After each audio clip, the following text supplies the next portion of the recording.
There is massive news spreading through the camera world right now. Everyone is talking about the upcoming Sony A7C III. The original models were huge hits for travel creators and hybrid shooters. But this new model looks like something completely different. It is not just a small update. It is a huge leap forward for compact full-frame cameras. However, there is a big catch that every creator needs to know about. That catch comes down to one major problem: extreme heat. Let us break down what is happening behind the scenes. Supply chain reports and patent filings are giving us a clear picture. The biggest story is the new sensor inside this camera. Rumors suggest it will sit right between 33 and 36 megapixels. It uses a back-illuminated design. But the megapixel number is not the most important part. The real news is that this sensor will likely feature a stacked or partially stacked design with built-in draw memory. Manufacturing reports show that factory yields for stacked sensors are finally improving. That means Sony can put this high-end tech into a smaller consumer camera without losing money. Stacked sensors read data at incredible speeds. This fast speed fixes a massive problem for video creators. It virtually eliminates rolling shutter distortion. It also allows the camera to record high frame rates without cropping into your image. This sensor is expected to work alongside a brand new processor. Leaks refer to this chip as the BZXR. It replaces the old Bion's XR chip found in current cameras. This new brain provides the processing power needed for advanced features. But adding this much power creates a massive problem inside a small camera body. Small camera bodies do not have much room for heat to escape. When you put a high-powered processor and a fast sensor into a tiny shell, things get hot fast. It is the exact same issue we see with powerful micro-laptops. High processing power creates intense thermal pressure. If the camera gets too hot, it simply shuts down. The biggest promises of this camera depend entirely on cooling. Features like uncropped 4K at 60 frames per second, or even 4K at 120 frames per second, generate massive heat.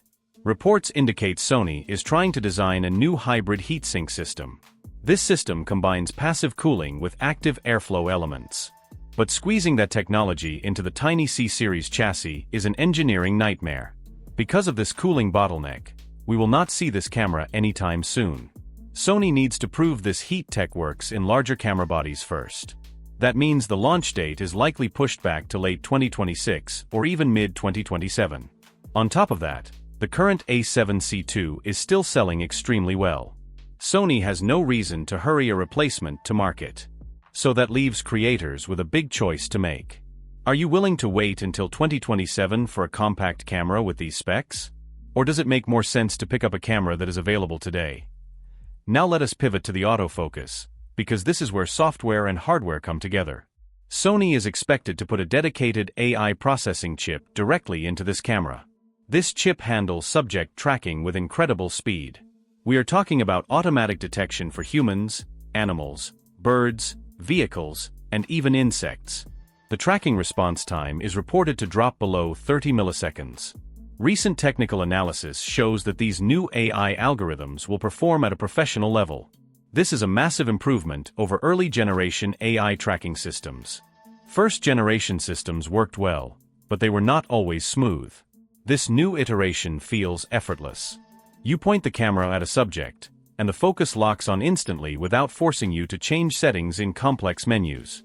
In-body image stabilization is also getting a major boost. Early reports suggest the camera will deliver up to 7 stops of stabilization. The current model only offers 5.5 stops. That extra performance is a huge deal for handheld shooting. It allows photographers to take sharp photos in low light, and it gives videographers smooth footage without carrying a heavy gimbal. This is where the new camera truly sets itself apart from older versions. The biggest frustration with the previous model was the video crop factor. When you filmed in 4K at 60 frames per second, the camera forced a heavy 1.5 times crop. That destroyed wide-angle shots for travel creators. The new camera is rumored to fix this issue entirely. It aims to offer full-sensor 4K recording at 60 frames per second with zero crop. It will also likely support 4K at 120 frames per second for smooth slow motion, using only a tiny crop. For color and picture quality, you get full 10-bit color depth with high-quality color sampling. It will include professional color profiles like S-Log 3 and S-Cinetone. On top of that, rumors suggest the HDMI port will support ProRes RAW external recording.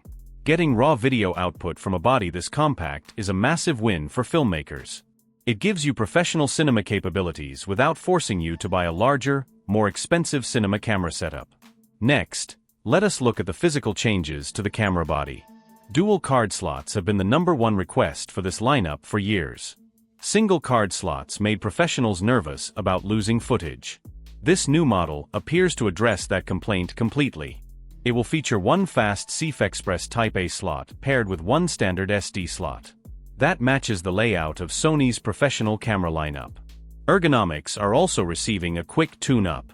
Expect a slightly deeper hand grip, along with an extra custom button on the front of the body. These are minor adjustments, but they make a huge difference during long shooting days. The total weight will sit around 520 grams. That is only a few grams heavier than the current version. It is a tiny trade-off for better handling and better internal heat management.